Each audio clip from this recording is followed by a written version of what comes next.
Yellow. What up? What's going on, everybody? Welcome back. Blood Splatter Chatter. Verno, Big Stew, The Missing Link with you. Got a special guest joining us in a few short moments. We're going to be talking about May from 2002.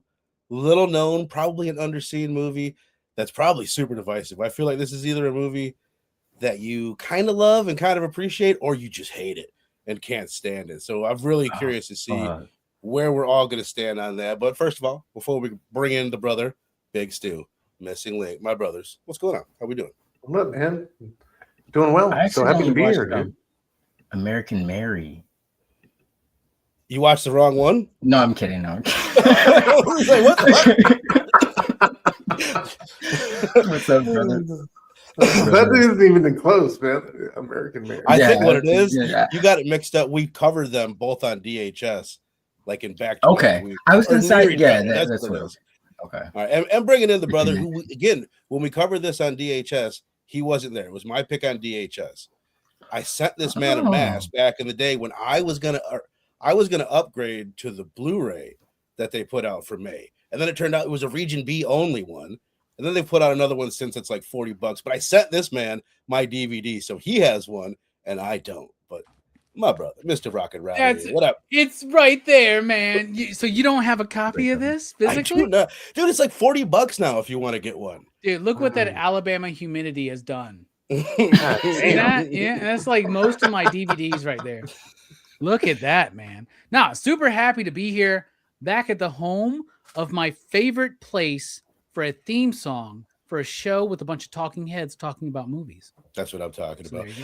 I forgot to put, you know how you can just press go live and you can set up the intro automatically now? Forgot to set it up. I thought I set it up. Hence the black screen at the beginning of this. Dude, the worst thing is when you have like a comic book creator on and you forgot to remove the intro video from your PCP movie night and you try to start and all of a sudden it's like some Masters of the Universe. You know what I'm saying? Like, what? But hell yeah, man.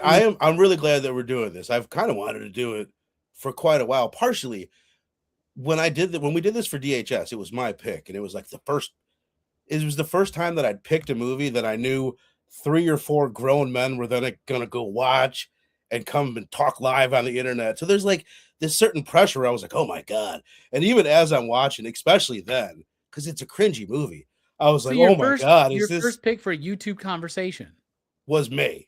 Holy cow! Okay, for a movie one, but it's partially because you guys know how it is. Like when you stumble across the movie, never heard of it, nobody's recommended or anything, you find it a little bit easier to kind of get into. And for whatever reason, the first time I saw this movie, I just loved it.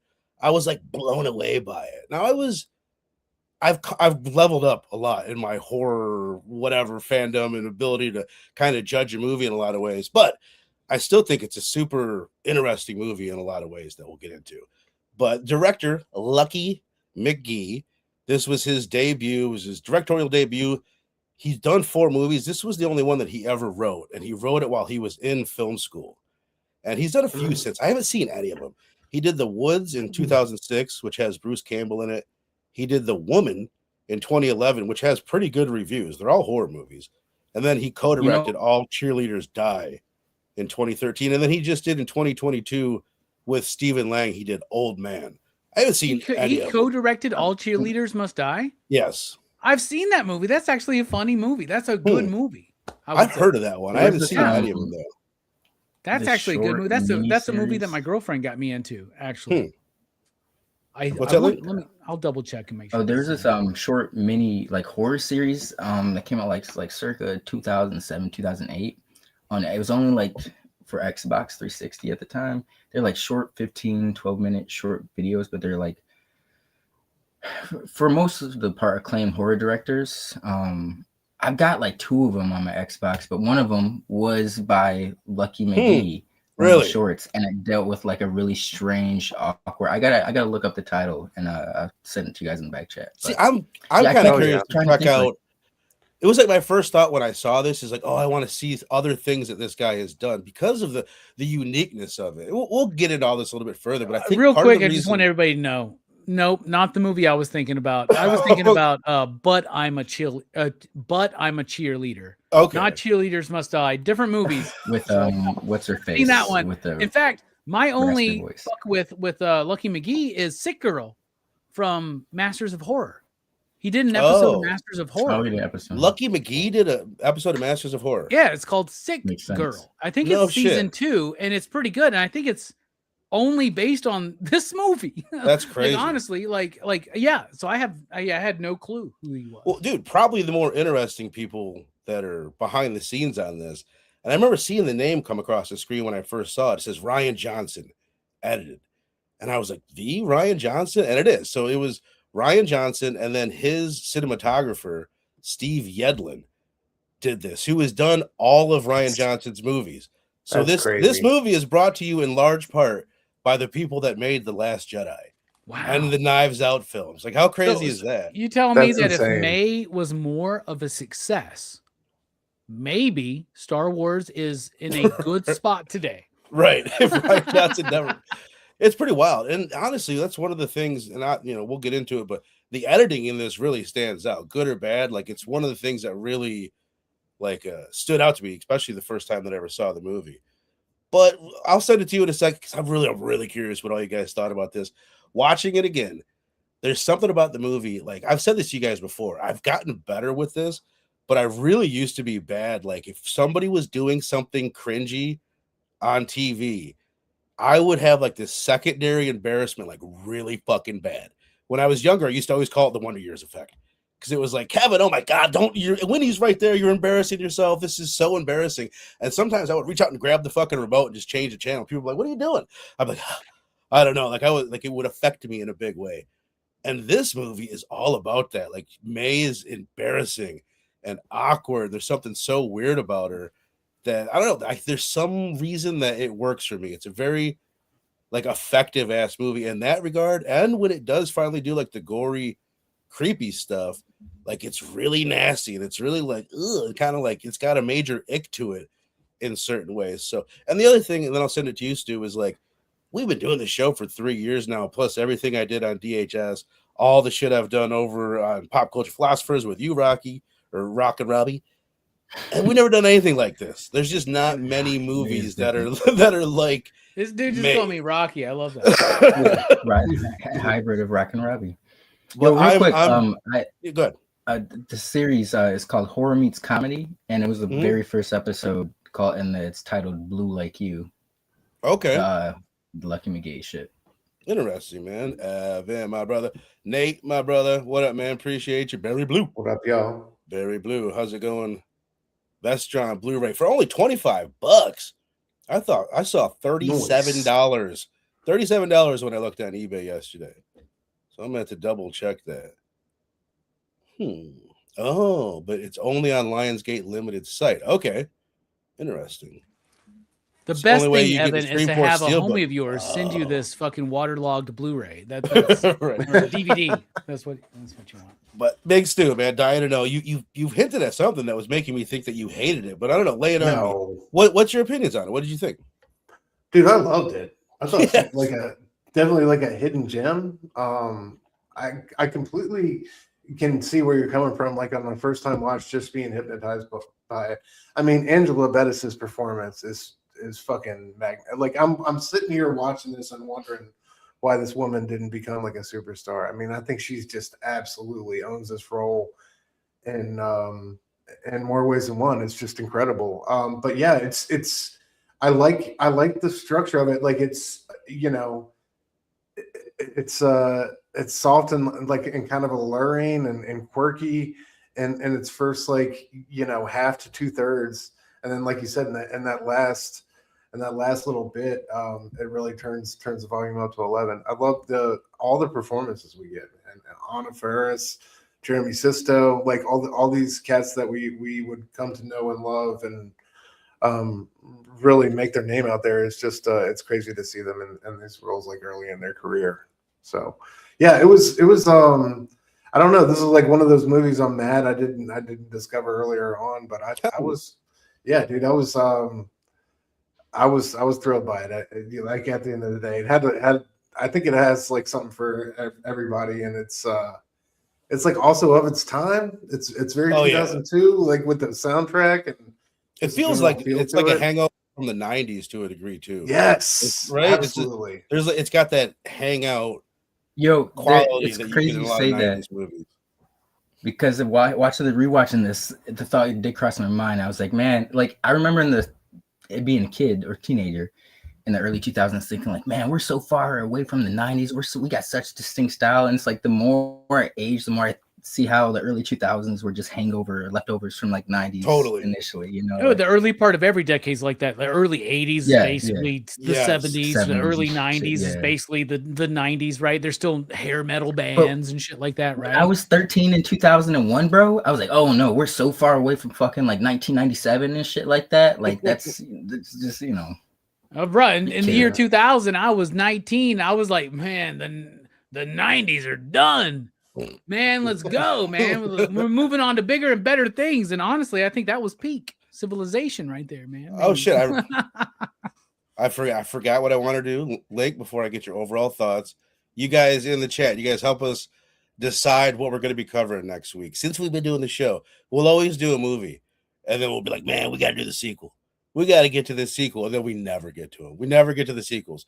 So next week, we're either going to be covering The Texas Chainsaw Massacre 2, Psycho 2, or Halloween 2. So you guys on the panel, feel free. I'll have to hide this. It won't be on the screen because I don't want to cover up Rocky down there. He looks so good. But you guys go ahead and vote, man. Help us decide what we're going to be doing next week. If you want to see me here, don't vote for Halloween 2 because those other two, like, oh my God, are you serious? You didn't let me know. I've seen Halloween 2. That's the most recent in my memory, and like the other two are the ones I could, you know, because they're so divisive. The ones like I hear Psycho 3 is fucking amazing. I swear to God, anytime somebody talks about Psycho 2, I am there. I don't give a fuck what's going on, dude. They could be like, it's your funeral and wedding at the same time right now. I would be there to talk about Psycho 2 over that. Here's where I'm at on it. Pull it up one more time. Put it on the screen. I would love to do Texas Chainsaw 2 or Psycho 2. I think they're the more interesting conversations. Part of me wants to knock out Halloween 2 to do the Thorn trilogy during Horror Fest. To do 4, 5, and 6 in one show. Knock 2 out now and then do that. I think it would be. What about 3? I mean, you got. We already did 3. I mean, we've done 3. Like we did 3 before we did 1. All right. What's that? Like? The Thorn trilogy of Halloween is really good too. So if you want to see me here for the Thorn trilogy during Horror Fest, then pick Halloween 2.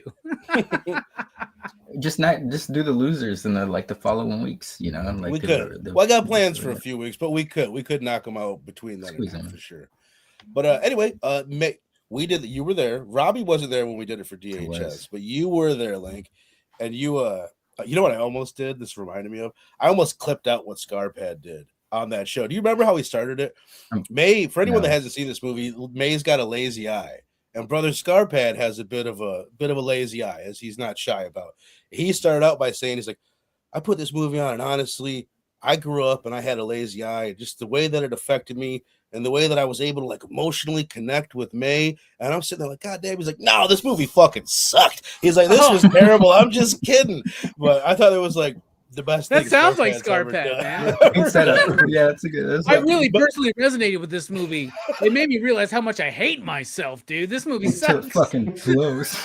But Link, you had my back to a degree that day. You didn't love it, but you understood partially. You understood why it's a movie worth talking about, at least. But how was the rewatch, dude? I feel like I was middle of the road the first time around. I'm unfortunately still there. But I don't know if I figured out the issue last time, but I know the issue this time. It's quirky. It's different for the most part. Mm-hmm. But my only issue is that it doesn't really become a horror like until like the last 15 minutes of the movie, and it's like I would have. We'll get into it, but it's a preference. But for sure, I think it's unique, and it reminds me of this movie called Spiral that came out like 2007. I think Dylan actually put me onto it. It's got the fucking Robbie, did you put him onto it? I might have been Robbie covered put me that onto it. movie on PCP Movie Night for March Madness. You were there. Spiral. Like Dylan did a Okay. Dylan was one who did an Adam Green retrospective, which introduced me to it. And you because guys were that's talking about co-directed by Adam Green, right? Yeah. Yeah. Dude. I've never seen Evan, it. But you know. Dude. very Spiral. similar. That was my show, by the way, that you were there, Steph. Okay, just so you know. All right. I didn't say who was on Dylan's horror show. I just said Dylan put me on it. But it could have been. I smoke a lot of weed, guys. But no, this one it's still unique. There's just certain things I would alter, but I still think it's an interesting timepiece. As Stu said earlier, it's like it's a timestamp on like the early 2000s and shit. So that's cool. And I think it might have worked. Maybe it's like just like restraints of the time, you know, like the early 2000s, you could only get away with so much. I think if they would have taken that idea and done something with it now, sorry, that it would be a completely different movie. But I think there's a lot of potential there, and I think there was just maybe like budgetary restraints or just like for sure, the movie, big time. You know. But it's still a cool little quirky early aughts gem. You know, it's got some faults, but it's definitely it's worth talking about. I could see why people appreciate it so much. Budget of $500,000, and it lost money. Okay, yeah, sure. that was. Are you serious? Yeah, $500,000? It did not do well at all. It's done. Less, I mean, that's less of a budget than Canon's 1987 Masters of the Universe, man. Right? Yeah, that's a huge budget, bro. But all right, interesting. Mr. Rocket Robbie, very curious, man. What did you think? Did you watch this alone, or did you watch this with a girlfriend? I watched it alone. Okay, I was curious. And I watched it sober. So there you go. So first of all, do you guys think that this might be the first elevated horror? I was thinking, just where it stands in. That's something I was going to say. Like where it stands in the history of horror, it's in an interesting spot. Yeah, it's right before we get the torture porn boom. It's post Scream. It's like in this weird. It doesn't know what to do, and to me, it is. Like it does feel like an elevated horror movie. Like, well, the easy answer is no, it's not. Right, the first elevated horror film is Nosferatu or some shit like that. Yeah. Right? However, it is the first maybe of what would become what is considered today elevated horror. Right, modern that's the impression I got when I was watching this movie. Right, and I liked it.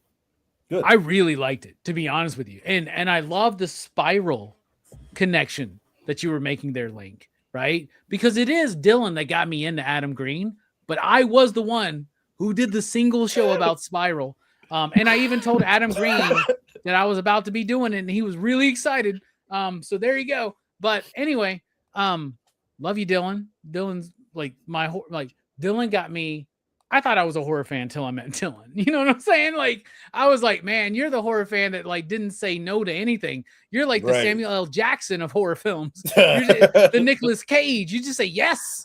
You know? So, but no, I really like this movie, and I'm watching it, and dude, that spiral thing, that's exactly right. It's a character study in the early 2000s of somebody who is isolated and alone and doesn't know how to interact socially with people. And what's crazy, and I don't want to get too much into the theme, but like this is a movie that is about the feeling and the realization of loneliness and isolation in a pre-social media age. It existed even before, like, social media didn't create this problem. It already existed, right? Within the 80s through the 90s. Like, as we were approaching the digital age, this is something that took over. This is a precursor to a lot of the themes that are dealt with in modern horror movies.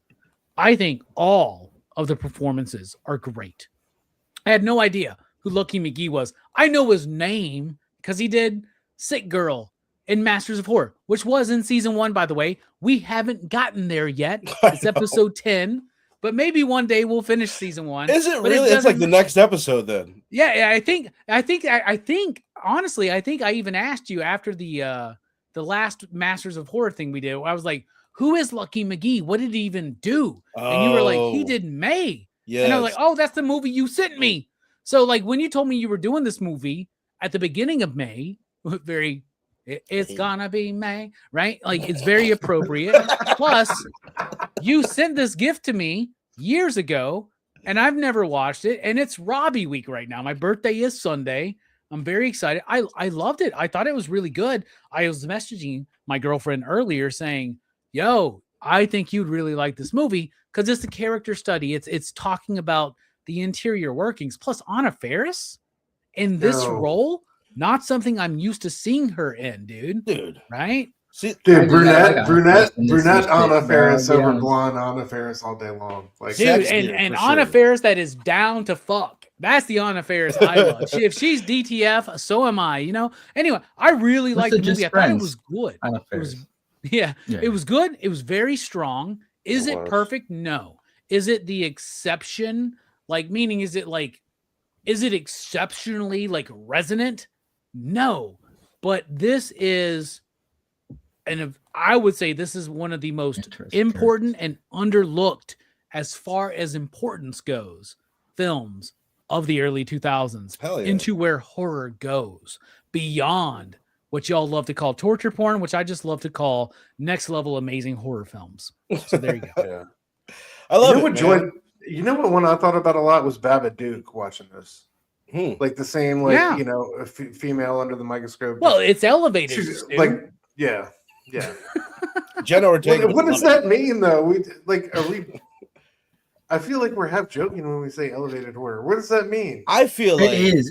It's a weird thing where it's like an endearing term. Like we are taking the shit out of it, but at the same time, it's a fitting description, bro. Like I hate the term elevated horror as much as I hate the term torture porn. Everybody feels the way that Robbie feels about the term torture porn, or not torture porn, elevated horror. For whatever reason, I always, first of all, I know what they're talking about when they're talking about it. And what they're talking about is A24. You know what I mean? It's a way. Or would you rather call it the biggest problem is not the term elevated horror, but the idea that the adoption of the term, it comes across with the idea that elevated horror is a new thing, right? Which we know it's not. But there is a certain flavor. Well, they just found a term for it. They just this. Let me preface real quick. I think fucking around with underage women is not a cool thing. But Rosemary's Baby is an elevated horror film. For sure. 1,000%. Do you know what I'm saying? Yeah, like, sure. No, they just found a term for it. Like you could Rosemary's Baby is a elevated horror. You know, they just found a term for it late in the game. Exactly. They did. The Exorcist. You know. That's what they would call Silence of the Lambs right now, dude. Back in the 90s, they called that psychological thriller. Now they call it elevated horror. You know what part of it is? Part of it, like what the 2010s trend, it's like you mix in this like misery porn aspect to it, where it's like all about like heavy trauma, and that's like the new elevated horror. Yeah, Hereditary really introduces that. Midsummer. Ari Aster, right? He's trying to get away from that. Right. I wish and nobody cares, by the way. No, he should nobody just make it another generational trauma movie. Midsummer too. Be like late summer, like winter, fucking fall, winter solstice, midwinter. That so fun, dude. It's like it's a term that's like come around with the birth of A24, and I guess like more consistent returns on that type of like, you know. So sorry, Stu. You know. Yeah, we just use it a lot more these days, right? Because of A24 and exactly. It popularized. And par for the that's course. The other thing. People look at it and like it looks like it's shitting on other genres, or horror that came before it is not elevated. It's a step below. But at the same time, you got to look at it.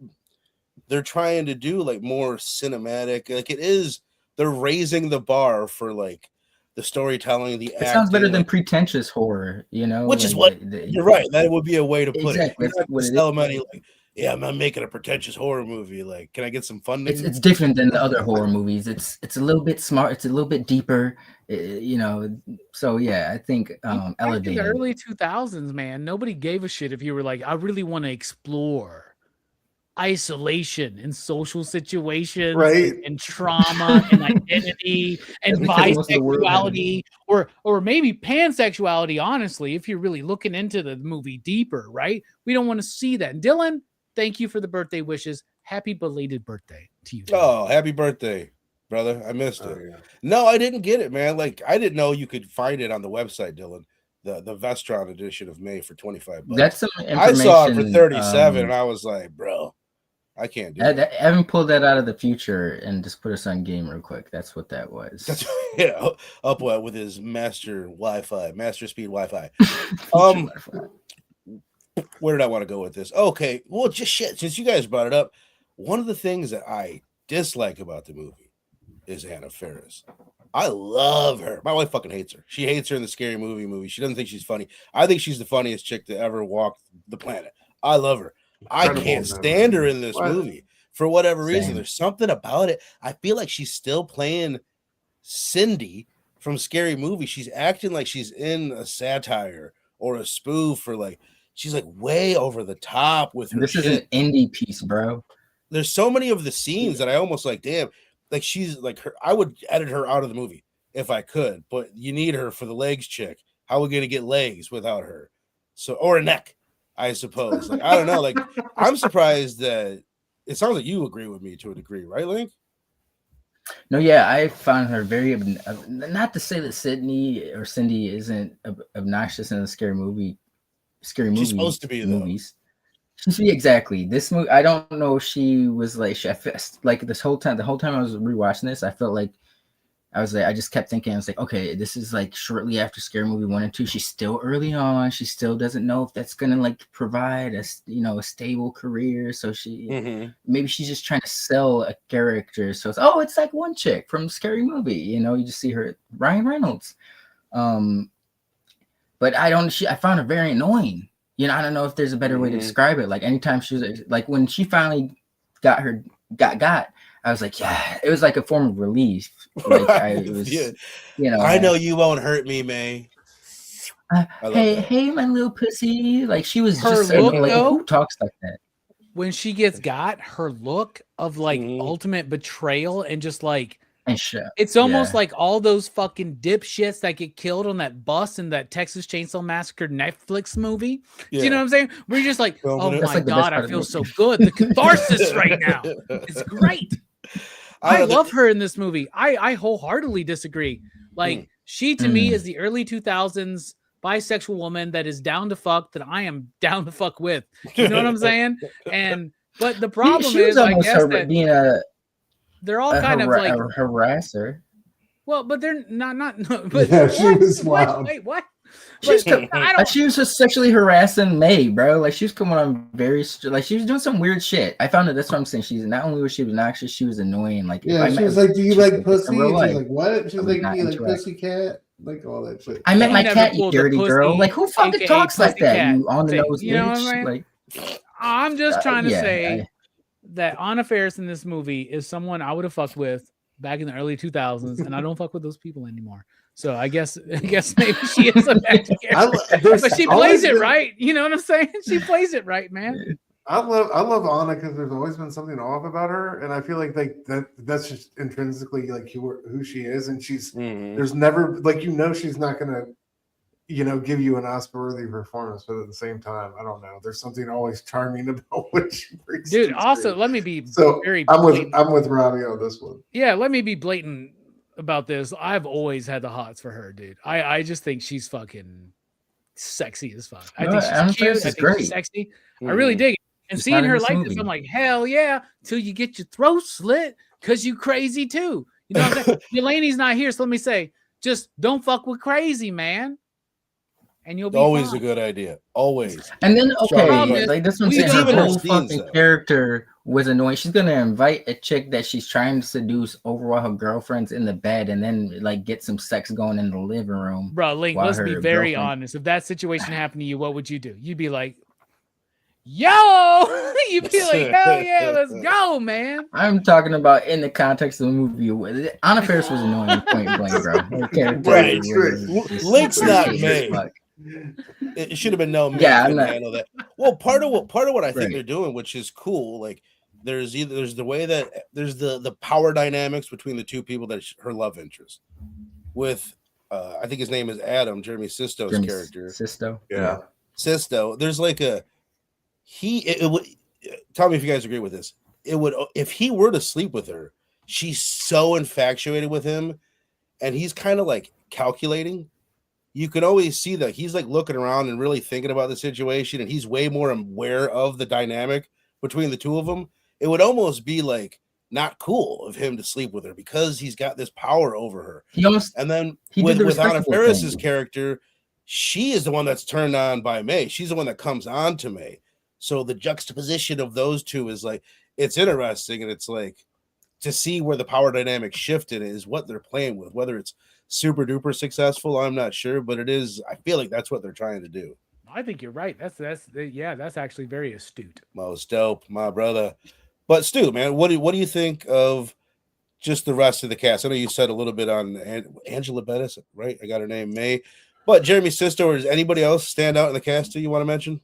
Sisto was incredible. You know, I think he always brings some like sort of relatability to like every role he plays. You know, there's something very approachable about like, you know, at the same time, you're gonna like show her your like hardcore weird snuff film that you made and then get mad when she bites your lip, bro. Well, he likes weird, but not that weird, bro. Yeah, not that weird. It would be like in Videodrome, right? With like chick starts like piercing her own nipples and ears and skin and shit, and like James Wood is like, "Yo, this is too much for me."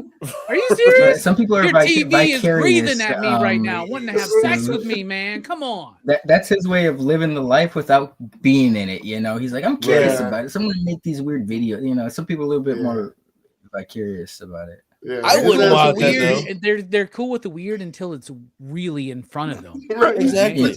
I wouldn't want that. If I started to mess around with a chick and whatever, there's a little bit of blood. All right, let's clean that up. But if she starts rubbing it on her face, that was wild. I love that. Get off me. If she bites my lip and has like this, like I'm gonna eat you look on her face, I'm gonna be disturbed. We gotta cut it out to right there. I straight like, up like I honestly I connect the most with Adam in this movie, where I'm like, I think this chick's into me. Let's see what she's about. All right. This is freaking me out. That's part of the thing. Yeah, yeah, he was the most realistic dude. Because when she first time she's doing like that weird shit, I was put myself in his position where I was like, all right, yeah, I find that a little weird, but she's kind of cute and shit. And I just woke up and some cute chick who was, you know, cute dude, whatever you're into, was doing that to me. And I was like, okay, they're a little weird. They ran off, but they're kind of cute. They're mysterious. But once the blood shit and started going on, like it's a wrap. It's a wrap. When you draw some blood with some slight biting and they're into it, it's one thing. But then when they hand you a razor blade and they say, "Cut me in my thigh," you're like, I can't go on with this. I'm sorry. Like I'm sorry. I want to help you out. He's in the moment. Yeah. I want to help you out, buddy. Shit. I can't. Well, that moment he's getting him. He's like, all right, this is too much. And she's like, what? And like you see that shot of her, and she's got that blood spurt all over. Just like, oh, it's so good. It's so fun. Like I find myself like throughout large chunks of the movie just sitting there with an awkward smile on my face because she's so funny and so awkward. And like I catch myself like, oh, I have a weird ass grin on my face right now. There's not much. There's so many little things she does. Like when he's showing that movie to her and she gets comfortable and she like moves over and puts his arm around her and like she's sizing up his hand and looking at it. Like as that like is happening, it's like there's a million little things like that she does. Like I love when she sees Anna Faris's finger and her reaction to that. Like she's all turned on by her, then she sees her kind of funky finger. And she's so disgusted. The look on her face. Also, just as far as May goes, like there's something about when she doesn't respond to people's questions, or like he's talking to her, she just doesn't say anything. It creates this weird, awkward tension that is like that's the defining characteristic of the movie is her standing there in silence with an awkward smile on her face. But you got anything secondary embarrassment you were talking about. Exactly. Right? Yeah. But that's probably why I'm laughing. It's like a nervous laughter almost, where I'm like, oh, okay. Because you're laughing because you're like, I've never done that. It's weird. It's just like a strange thing to make a movie where that's like the main like focus of the emotion you're trying to evoke is awkwardness or uncomfortability and shit. But you got anything to say on the cast? Link, thoughts on May or anybody else? Nipple guy. My only problem was fucking Anna Faris, bro. I just thought she sucked ass in this role. But I wish she sucked some ass in this role, man.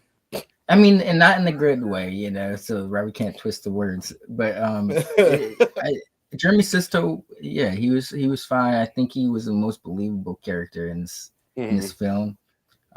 May, I forget her name, but she played it. Just we'll get to it, but I don't think it's a problem in her acting, but it's a more like the editing or like the pacing from the writers or the directors. Dude, my flaw in this movie. Well, I would say that just because you brought it up, man, I feel like the movie at times, as much as I enjoy the movie, like I have a lot of love for the movie, don't love the movie. You know what I mean? It's weird. Like right. Yeah, I find it at points where it gets boring. And it's because of the pacing. There's certain scenes, and they're almost all when Anna Faris is like, let's dance. No one's here.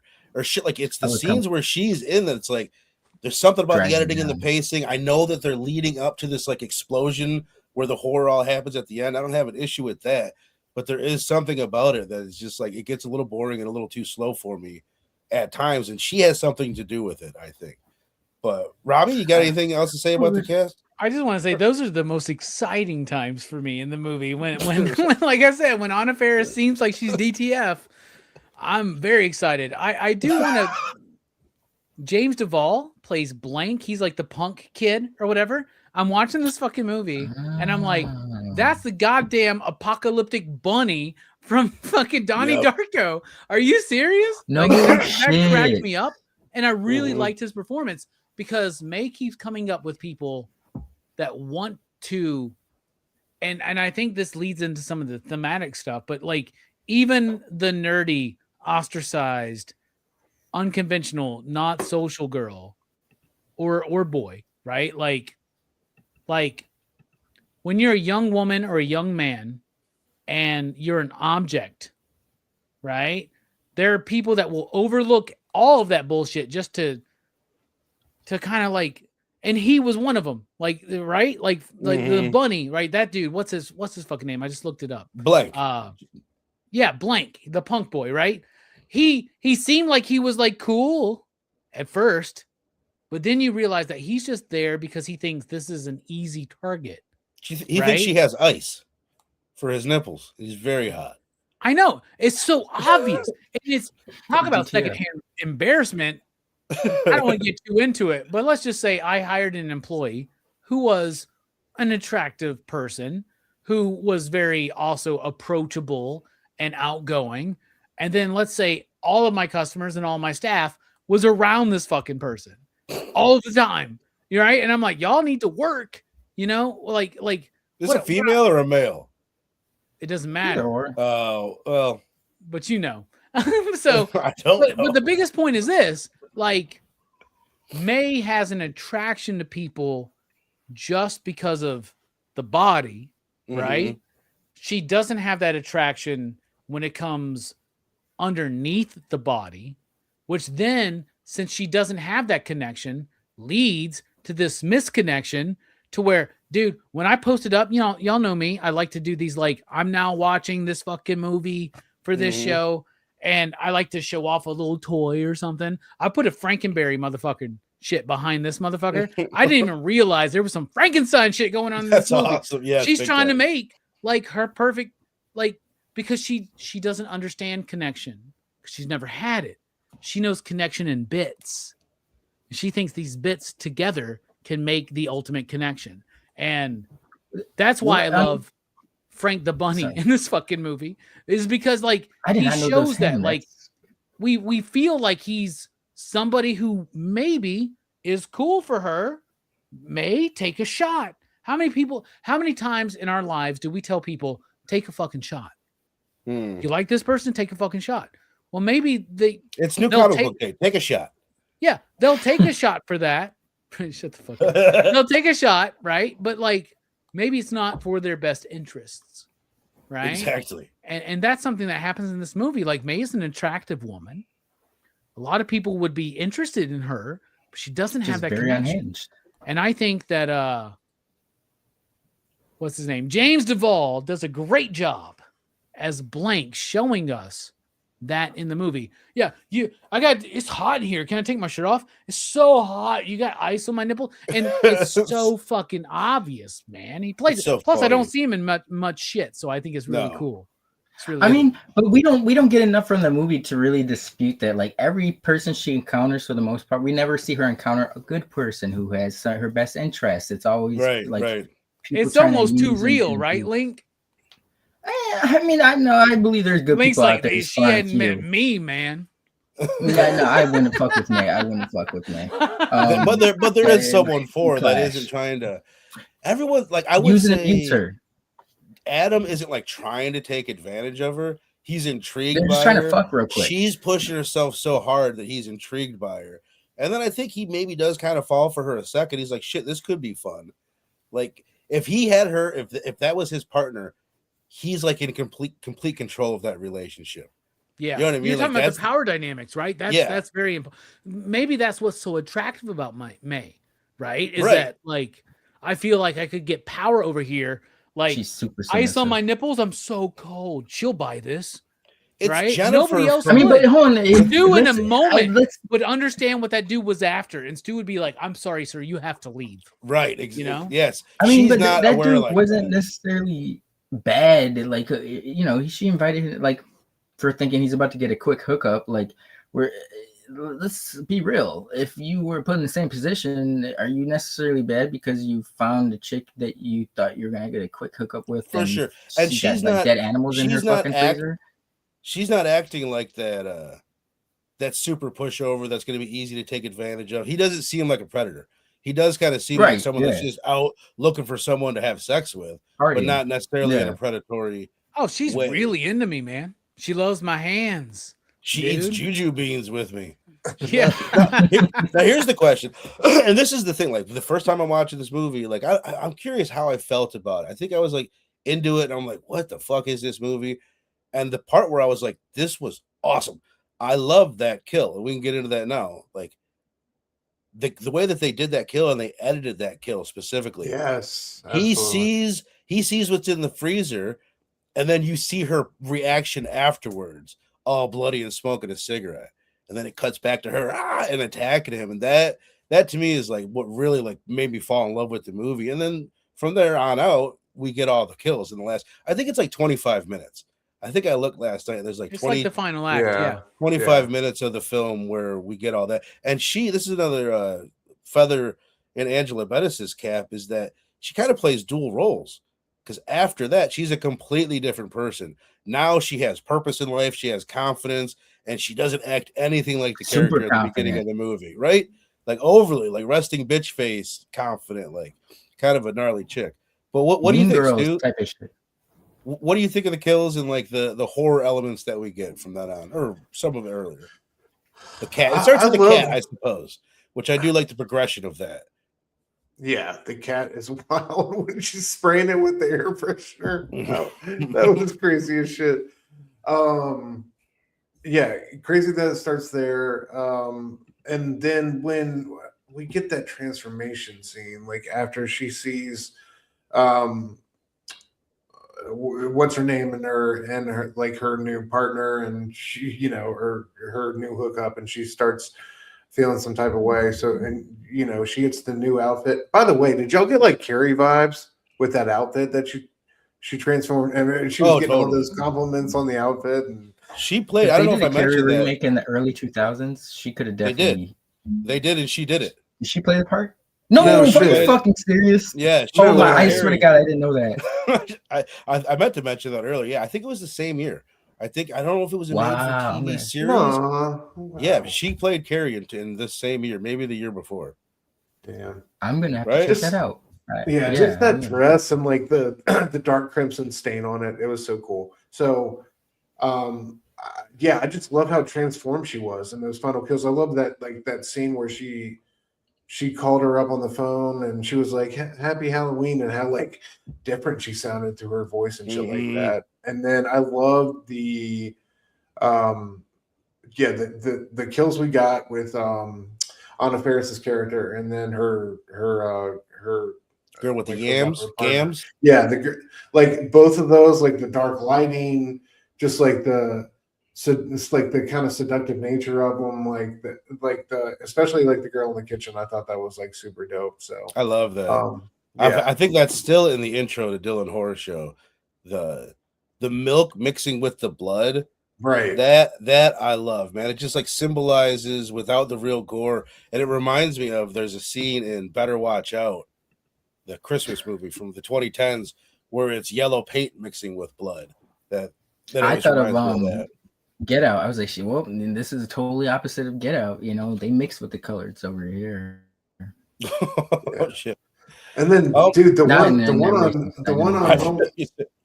one on Sisto's girlfriend was badass. Like when she was like, touch my face or whatever, and like he went out to do it like real patronizingly, kind of like whatever, and she just grabbed his hand and was like, that shit was. I love that. It's another one I love where they cut away before you get, that she kills Adam, but they cut away in the edit. I really wonder how much of that was pre-planned, or was that Ryan Johnson in the editing room being like, this would be cool. That's what I'm really curious about, shit like that. But what about you, Link? You say it picked up for you there, or it kind of came late in the game, all the horror? Yeah, that was my issue with the movie, is that whole once again, preference. I think I would appreciate it more had she they strung out that whole lead up to her being confident, and maybe she would have gotten that first kill with that dude, and that would have led to her getting some confidence, and that would have made her present herself differently in public, to maybe wanting to have Jeremy Sisto come back to her, and maybe having people present to her differently, and her getting this power trip because of oh, now that I've changed up and I'm not really me, and now I'm appealing to you. So, I feel like they kind of rushed to the end a little bit. I was going to say, because they did that, but they did it really fast. Like Jeremy Sisto. Right, yes. It was like a light switch. It's like Daenerys from Game of Thrones. Had they fucking led up to a whole season of her losing her mind and then fucking been the match queen, perfect. But because it was just like a light switch, shit sucks. It doesn't suck in here, but I wish they would have spent more time on that aspect of. But I still think it is cool. I did like the character she became, like the confidence in her. The dichotomy between the two, where May's super timid and nervous, where all that shit is complete when she. At the end of the movie, that's completely gone. She's fucking cold, calculating, super confident. Then the kills. I wish that made me think. I wish we would have had this a little bit more earlier, or spread throughout the movie. But I don't know if that's necessarily a flaw in the movie, just like a preference thing for me. But I just wish there would have been some build up to that. I feel you totally. I think that's why, if you remember the way the movie opens, I think the very first thing you see in the movie is her post clawing her eye out. And I'm sure they did that because they're like, we're not going to give them any horror for 45, 50 minutes. Let's show them that there is some gore to come, which was a smart choice. But what about you, Robbie? Those cuts were cool, though. The where they like you brought this up, where she'd do something and then they cut away and then they show the flashback to it. I love that shit, man. Yeah, that was cool. What do you think, Robbie? As far as me, I actually love the pace of this movie, and I love the build up to the final act where all the really gnarly shit starts happening, because I feel like we spend enough time with May being this antisocial, awkward figure trying to find her place, that we, through the story, through the narrative, understand where she's at, where she's been. We know from the beginning her relationship with her mother, this weird fixation with this doll, right? That doll represents a lot when it comes to soulless eyes and cracked glass and mirrors and shit like that, right? But I think we learn enough from the beginning that we're already on this journey. And then I think for an hour we have this journey, and then it kicks over, right? And as far as gory moments, when she takes her own eye out, that's insanely awesome to me. Because to me, it harkens back to Norse mythology, right? Odin took his eye out as a sacrifice for wisdom. I feel like anytime any writer does that, like somebody taking their own eye out, it's a reference to that mythological thread.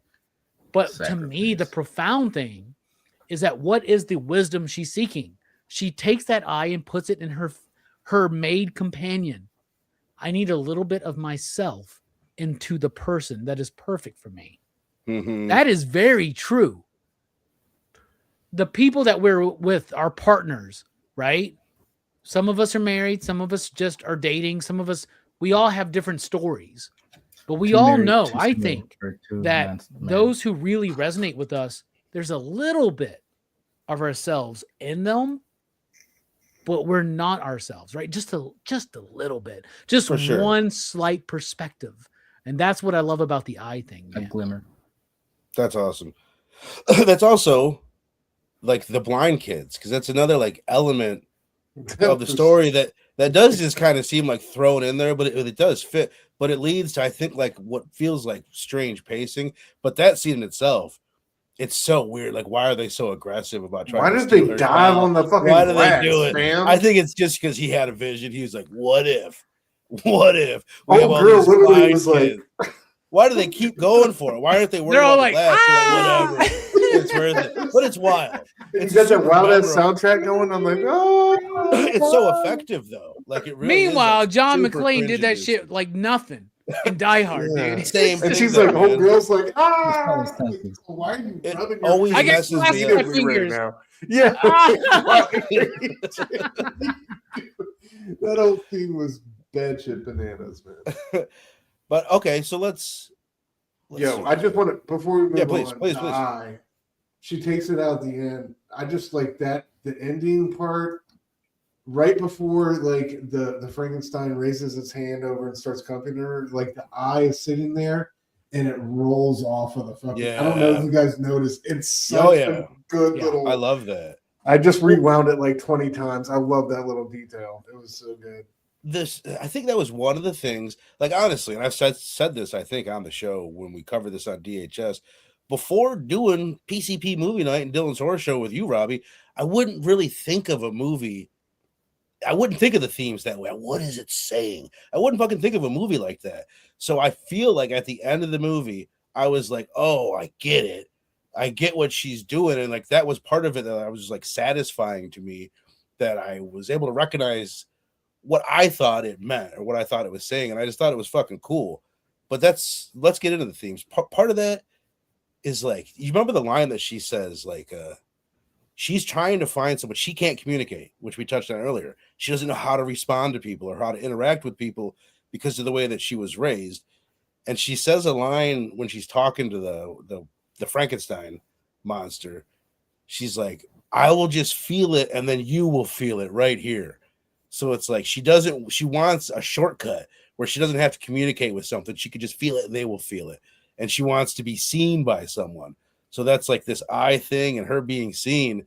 And I just think like it's so smart. But then even watching it now, it's like shit, it's probably more than that. There's a lot more going on. The crazy thing is she doesn't trust anybody else's eyes. She's making her perfect person. Yeah, your neck is beautiful. Your legs are amazing. Your hands. The only eyes she trusts are hers. Interesting. It had to be that way. I feel like with that like means everything she had something, going on. right? Yeah. Absolutely. Well, Yeah. No, go ahead. No, go ahead. I was gonna say, let's kick it off with you this time, Robbie. What do you think? I know you've touched on the themes quite a bit. You got any more? Do you want to add to that and send it around the horn? Yeah, I got some ideas. Like, and is anybody familiar with the Broadway musical Rent? No. Right? Heard of it? No. But Rent is one of my favorite things. There is a line in Rent, which is very important, and to me, one of the most profound lines in a musical, right? And Rent was created and conceived in like the late 80s into the early 90s during the AIDS epidemic and all that shit, right? But there's a line that says connection in an isolating age, right? This is something I remember in early 90s. I'm like 10, 11, 12 years old, okay?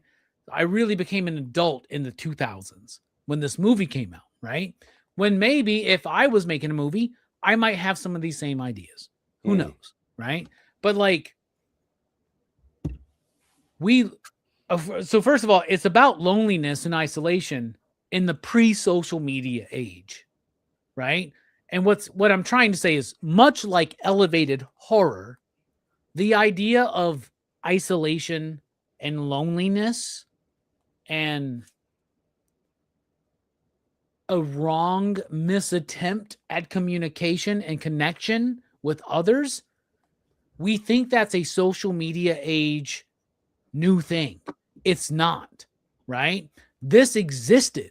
It's existed in all of humanity. For sure. In our social media age, it gets amplified. I'm confident. I'm not trying to show anybody's age here, but I'm pretty sure we all graduated high school before social media dominated everything, right? Mm-hmm. Oh yeah. Imagine high school, your high school experience. Imagine it with Facebook or MySpace or Instagram. So glad. Like, yeah, so glad. It would be fucking shit, bro. Like, I already have this belief that high school is the most savage period you can go through in life, but I try to imagine it in today's day and age where you got social media and everyone's recording everything. Imagine if all of that was captured and commented on by the internet. What's almost worse than that is what it will restrain kids from doing. Like all the stupid shit I did, I can see kids now being like, oh, I better not. What if someone records this? And it's like, I liked all that stupid shit I did. But some of that stupid shit was and some of this stupid shit was like a character building moment or like a life lesson in a lot of ways that these instead of a timidness and like, oh, it's like people are like probably just like frozen by social media. Like, oh, I better not. Like, I'll just. I don't want this to last forever. Whether it's social media pressure, right, which I think makes it worse for kids today, or whether it's societal pressure, right? We've all felt the pressure. Who are you married yet? Who are you dating? Shit like that, right? We've all heard that. Like, what happened to your last partner? Why have you not made this work? Right? Shit like that, right? I'm sorry. We don't all live in the time of fucking Abraham where we all have one wife for 130 fucking years and have a bunch of fucking donkeys and asses and that just make us happy. You know what I'm saying? We don't all live in that time. But we also don't all live in the time where we were raised in social media. But the same thing. Isolation, loneliness, miscommunication, a lack of connection. It's a part of it. Ultimately, I love to point out that this is a movie that's making statements that are relevant today because of social media, before social media. If this movie was remade today with social media being a part of it, it would be heralded, especially if A24 fucking did it. You know what I'm saying? Especially 5 years ago. A little bit more everybody was all over A24's dick back then. Right. But to me, taking apart how important it is of the time for today, ultimately, as a whole, it's about the importance of connection. Connecting with other people is one of the most important things we do as people, as a society, as a community, as individuals, as partners. We got to connect with other people. But this movie really spotlights to me how easy it is, even back in 2002, and even more so now in our social media, everybody's on stage all the time thing. The importance of connection, but also the tragedy of misunderstanding what that means to connect to someone. Do you get what I'm saying? Like, she knows she wants connection, but she does not know how to connect to anybody. Right. It's not just, and now we have a changing world that adds to that, dude. I can't even imagine. Because connection seems like it's easier today, but at the same time, it's worse. Because everything we've done. Yeah, there you go. Sorry, it makes me think more about what you said about like the eyes, how she only trusts her eyes. Yeah. Because she was isolated. What we bounce shit off each other. So we pick up cues and signals from our friends and family and shit like that makes us shapes the way that we think we're supposed to act. But she didn't have that. So she doesn't anybody trust ever go other to the people's school with the homeschooled person, the homeschooled religious person that came back into school at some point and maybe like their later educational career, like high school or something, they're fucking weird. They don't know how to talk to people. There's man. definitely an adjustment period for them. Yeah, Definitely. Yeah, dude, on both ways. You know, like yeah. we don't know how to talk to them either, man. Like, Yeah, and it lack just of shows you the communication. disconnect. And even when people are trying to connect with her, right? And also, man, I'm sorry, but also there's a very strong bisexual and pansexual kind of vibe to this movie. She don't give a fuck what the gender of the person is. No, she's she actually doesn't. making her perfect Just giving her person. attention. That Yeah. honestly, as far as queer coded horror goes, excels beyond its peers of the time. That's it. I wonder if it stood out That's a And great more it in point. wasn't blatant 2002. about it either. It was like a Yeah, very but every other queer character this time, they're just a bit for a fucking joke. Think of Bride of Chucky. As Right, much as I right. love that movie, the gay guy's just there Yo, for jokes. thank you for Right. saying that. Who? Okay, I am glad you brought this up because I was like, he definitely reminded me of Bride of Chucky came to my mind. But the dude she killed, the Donnie or Blank, Donnie yeah. Brasco, not Donnie Donnie Brasco. Darko. Donnie Darko. I'm thinking of Johnny Depp, but him or fucking, you know, the dude in Bride of Chucky that got killed by Chucky. He reminds you of him?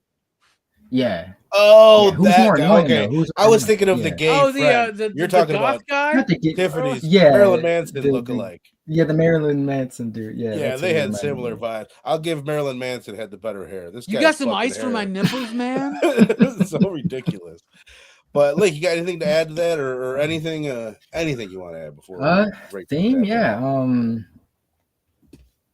yeah. I mean, I definitely, it's definitely about the connection. I think there's something about patience and misunderstanding too. Just because I think a lot of times people talk about being understanding and having patience, but it's not really the case, you know, because if they counter someone that requires those things, oftentimes those things they tout go out the window.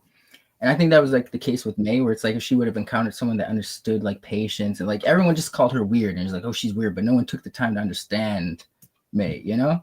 So I there's something about like, you know, being patient with people too, because there's, you know, like even Jeremy Sisto's character, he wasn't a complete asshole, but he was an asshole. Kind of. Well, who taught you how to kiss? That line right there. That's a perfect example like of that. that. Yeah. He could have been Right. cooler Like that, about like- that. Yeah. Bro, Yeah. I'm sorry. She bit off There's- half of his fucking lip. All right. Well, it's So, before like, that. I mean, there's a different ways to maybe not. react, What's though. that? You could be like, God damn, that hurt, or something. You know, there's different ways to play it off instead of making someone who you Yeah, can Bernie tell said is that- already. and Vernon, He you're right. said That that happened before the thing, right? She But, pushed him like, up, or yeah. she pushed him up against the dresser. There's a few things like that where he react. You're right. He toes that line. He's not a complete asshole, but it's like, Yeah. come on, she's Well, sensitive. I love He what could Link have is been a little saying bit more because- delicate with her.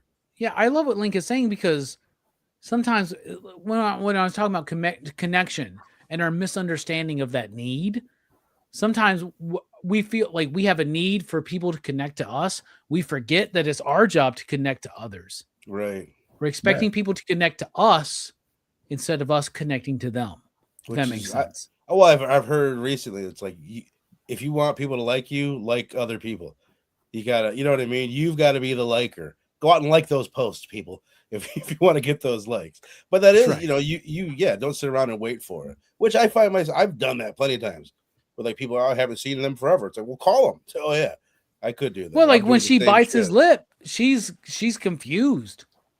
I thought this is Right. what you like.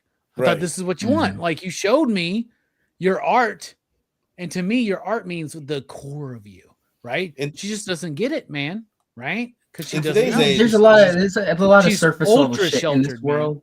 Yeah.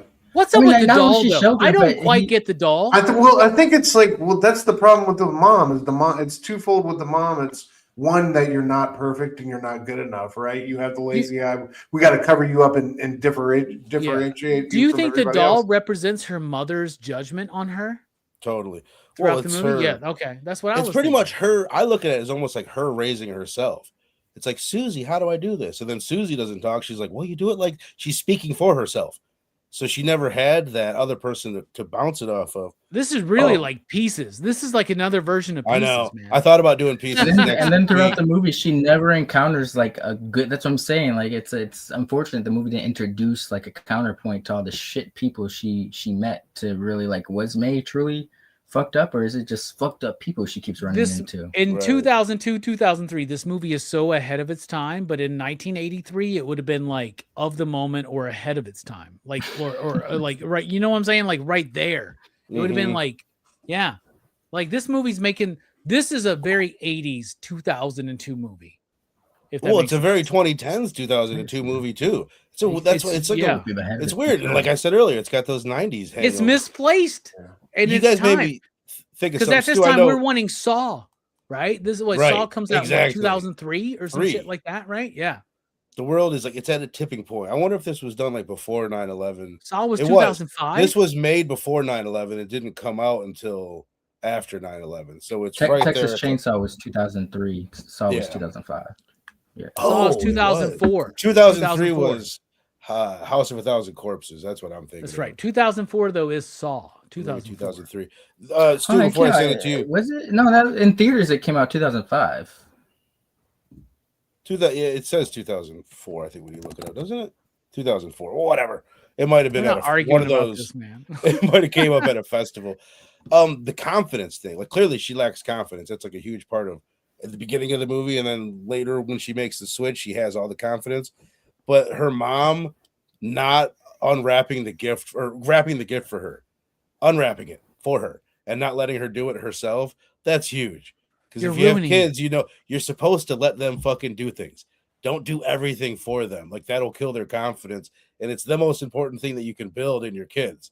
Link is gone. It's October 2004 is when Saw came out. I don't want to correct him on air. So there you go. He's going over. He's run to James Wan's house just to go through. Shit. James Wan's gonna be like, "Well, I came up with the idea." Hostel 2005. Either I know. Way, in 2007 was I thought we were talking baby. about Hostel, not Saw. My bad. It was brewing. The torture porn was brewing at the time that this came out. But Stu, I know we've said a lot about the themes. You have anything you wanted to add? I know you said a little. No, not really. Yeah, we covered most of it. Well, kick it off. Kick it off with the rating then. Out of 5. You guys down in the chat? I'll go. Also, sorry, brother. Vote on this. You guys get the votes in for what sequel we're gonna cover next week. It looks like nobody's voting for me not to be here next week. Psycho 2 and Halloween 2. So let me know right now. Psycho 2 is leading.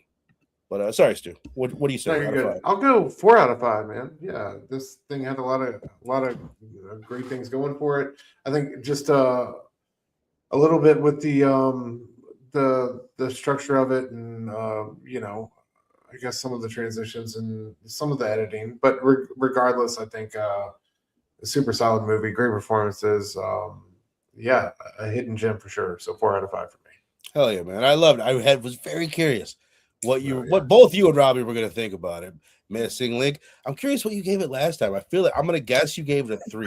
I think you gave. Yeah, I was going to say I'm about a 3, but because of this conversation, I'll give it a 3.5. It's cool. It's got its flaws. I would have changed some shit, but yeah, 3.5. Personal preference. I could see it just be one that's like, it's not my thing. You know what I mean? You gotta be in the mood for this type of movie. I put it on during the day. It's not a Saturday night, turn the lights out type of movie. Like it's a nice movie to watch. To be honest, I disagree with what Robbie was saying earlier about. I don't think the movie really earned that ending. Like we had seen enough of May for that transformation. Like that's a personal preference thing. That's not set in stone. Like I think that is like I don't think everybody would jive with that whole light switch Daenerys killer of everybody. You say just where all of a sudden she's a new character after her first kill? Yeah. I don't think that was totally earned. I would agree with you, man. To be honest with you, like I honestly think that like we've had better examples of that in the past before this movie and after this movie. Yeah, I would agree with that 100%. I feel like there's a time jump. I feel like she kills Ice Nipple Guy. And then there is like the movie jumps in time to where she has found herself. She's found her purpose in life, and now she's hunting. And I almost and it's probably because like I'm a big fan of like George A. Romero and hearing him talk about his movies and shit like that, and just recently doing a 2.5 hour fucking vanity project of his, right? Night Riders. But I'm like, there's almost a piece of me that wants to be like, oh, I think this movie would have had that development if they weren't being like, horror movies got to be an hour and a half, man. Right. It's 2002. Horror movies got to be an hour and a half. A24 would have given him that extra 15, 20 minutes. Oh, yeah. Ari Oster would have made a 3.5 hour movie. Yeah. Where you stand on it? We got a 4 from Stu, a 3.5 from Link. Where you at, Robbie? I want to say 3.69. I'm in the. I want to be in the middle of these two, right? So like, I like it. I want to say 4. I want to say 3.5, but I think it's somewhere in the middle of that. I think it's got potential. I think it's got potential to grow. For my personal rating, the more times I watch it, this is a very interesting film. It is a very important film, and I think it's an underlooked film, honestly. And I really appreciate you, Verno, for bringing this to my attention. I really do. Because here's the thing. No matter how much of an expert you think you are on anything, you don't know everything, right? And just like May, we don't know everything about horror movies. And we don't know everything about the horror movies we've seen, much less the ones we haven't seen. So there you go. Thank you, Boinkbot. That's the greatest compliment that I've ever got personally. The cat's pajamas. The cat's meow. I love it. Yeah, 3.69, man. I think, I really like this film. These are all sayings popular in the 40s. I just saw something. Some of the most popular. Also, don't eat a cow was popular in the 30s and 40s. Had no idea. I didn't know Bart Simpson was around in the 30s. I thought it was a Bart Simpson original. Yeah, evidently that's like old slang. Wow. Don't have a cow, man. That's an anti-Hindu fucking sentiment, right? I honestly, Robbie, I think you're right with your 3.69, 3.75, whatever. But I got a soft spot in my heart for May, so I'll go right there with Stu. I'll give it a 4. It's flawed, it's weird, and it commits one of the worst sins that a movie could commit. As people say, it does get boring here and there, but there's something about it I just love. And there's nothing else out there that's really, really like this. A lot of things have different elements of this. The cringe horror, the slasherness, the awkward girl. I have to. Yeah, I want to. I'll have to look into it, man. But it's a 4 for me, man. So very, very interesting. Where are we at on this poll? Where are we at? We are still doing Psycho 2 right now. Still doing Psycho 2. It has 4 votes to Texas Chainsaw's 2 votes. So it definitely. All right, just so everybody knows, like I forgot during this episode, the recording of this, I forgot that my girlfriend's birthday is next week, so I can't join next week. However, I will send a video. Okay, yeah, do it, brother. Or I could refer to people to your. You guys just did the whole franchise to end off. That is true. But I could put together like a minute-long video if you were interested. No, that'd be great. Yeah, that'd be great, brother. I have not seen The Loved Ones, Evan. I've heard good things. I have that movie because Two Guns sent it to me, right? And I have a copy of it. I'm eager to dive into that because if Two Guns sends me a movie, it's usually worth watching. Hell yeah. Talk about our eyebrows down here, Boink Bot. Are you a real bot? Or are you a real person out here complimenting eyebrows? I didn't know my whole life. That's like a May comment right there, bro. I have you have great eyebrows. You have amazing. Thanks, man. I have blonde eyebrows, man. I didn't know it. And then one day my brother-in-law was like, "You got blonde fucking eyebrows." I was like, "I do, huh? Is that weird?" But anyway, I enjoy them. Who said that comment? My brother-in-law. Was like, dude, your brother-in-law is going to make a body and it's going to be like a quarter of all of our eyebrows mixed together, dude. Just wait and see. See those cool slits and shit. Where am I at? Oh, I never brought up my slide. Let me find my slide. Slip sliding away. Rockin' Robbie. Next week, PCP movie night. I've never seen this fucking movie, man. I need to watch it. I just saw it somewhere streaming. Once I can get this slide to load, I'll bring up your thumbnail. But tell people what you're doing for Cruise Choice. You're kicking off Cruise Choice. You kicked it off last week with Night Riders. What is Cruise Choice? Cruise Choice is where everybody who does the typical PCP movie night panel, not everybody, but some people, June and July, or May and June, I should say, May and June, I like to allow the crew to have their picks, right? This week, we're talking about Brooks's pick, and he picked This Is Spinal Tap, which to me is one of the funniest movies of all time. I love this movie, and we've never covered it. So Crew's Choice is the perfect time to mention a movie or to talk about a movie that we've never really thought about, or a movie that, why haven't we covered it? And Right. Spinal Tap is one of those. Why haven't we done Spinal Tap? This is one of the greatest films of all time. So I love I'm it, very, man. very excited. It's Brooks' yeah. pick. It's Monday this night. and this and Blues Brothers are the big 80s musical comedies that I've never Yeah. fucking seen. Well, Oh, here's you've the never big seen question. Blues Brothers? Here's the big question I'm going to pose. This is Spinal Tap, an amazing comedy that influenced comedy. Rob Reiner, Christopher Guest, whatever. However, is this not one of the most influential movies as far as legit music documentaries go? In terms of What how is what people what stuff, was a yeah. parody of something became the norm of something. This Yeah. plays like every VH1 behind the music. Really? Every gotta single watch one it. of them. I I gotta think this watch it, movie man. has more of an influence on how documentaries about musicians are made than we That's awesome. realize. You said it was Brooks' pick? Yeah, absolutely. Hell yeah. Are you, Link, you got anything going on this week? Or do you want to shout out, if you're not doing Spinal Tap or anything else, what's your Crew's Choice pick? It's coming up in a few weeks, right? What is it? Yeah. In the next after Brooks, I'm the follow up. I will be there for this Spinal Tap, and then my pick is the 2004 Heroes with starring Jet Li. Many others, but Jet Li. I don't know if I've seen that either. That one I might have seen. You're signed up for that one, Vernon. I am. Hero Hell is yeah, an man. amazing movie, dude. You just wait. You're I gonna be can't like, wait. all of a sudden, you're gonna be like, blood splatter chatter. Fuck, can we do kung fu movies? You're gonna want to do kung fu movies now. Do they splatter blood? Kung fu movies, just like low budget cult horror films, they're the same vibe, man. Right. Same fucking vibe, dude. I love it. Big Stu over at Dr. Doom's Fan Club, over with our brother E from 9 Panel Grid. What you got going on? Making insights every night at 9:30 p.m. Eastern every Wednesday, talking about our favorite new comic book releases. Check us out over there. Yeah. The real question is, did you get a Crew's Choice pick? Oh, fuck no. What You a know. dick! That's a God. bad fucking. Don't mention that, dude. That's a bad subject right now, man. Don't. Oh, I love it. Well, your crew keeps fucking growing, bro. That's the problem. That's why I gotta keep people out of it, man. All right, so then Dude, get a Crew's Choice next year, man. You can have mine if you need to squeeze some room. You can take Too mine. late, man. Although We're I already enjoy it, booked. I'm doing the sadness, baby. I'll just throw that out there now. I picked the sadness. We already covered it over here, but I'm dying.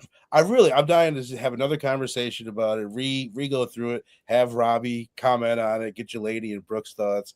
I'm looking forward to it. So that My big problem is I gave the I'll be audience an audience poll for Crew's Choice, and we're doing Hot Fucking Fuzz, and I would have rather just have done whatever Stu picked. Well, they had Half Baked on there. Half Baked. I voted for Half Baked. Half Baked lost, man. So did Cool Hand. So many better movies lost to fucking Hot Fuzz, y'all. Just so people you know. love Hot Fuzz. People love Fuzz. Hot Fuzz rules. Dude, I need It's to see good. it.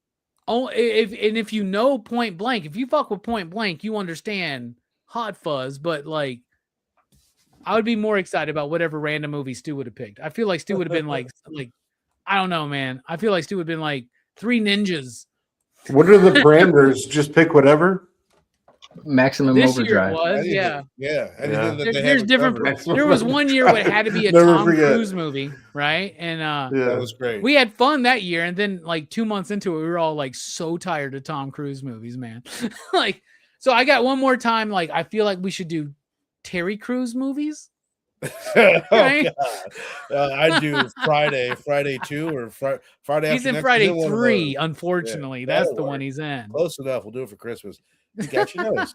Link, he got your nose, bro. Careful. He did one of those on him. All right. So I'm next gonna week, be in the May sequel, bro.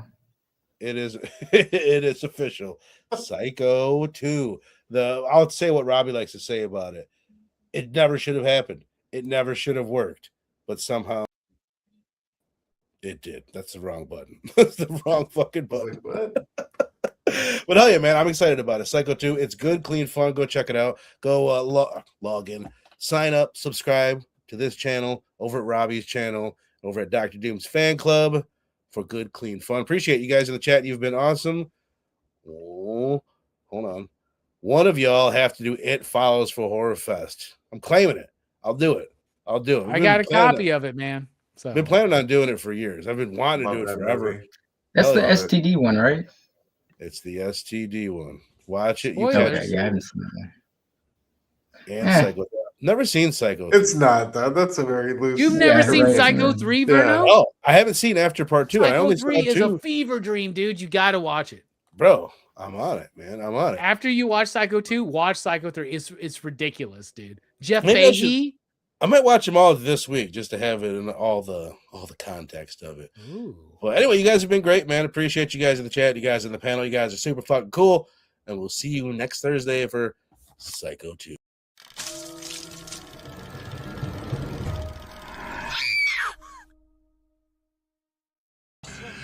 That will be quite enough of that.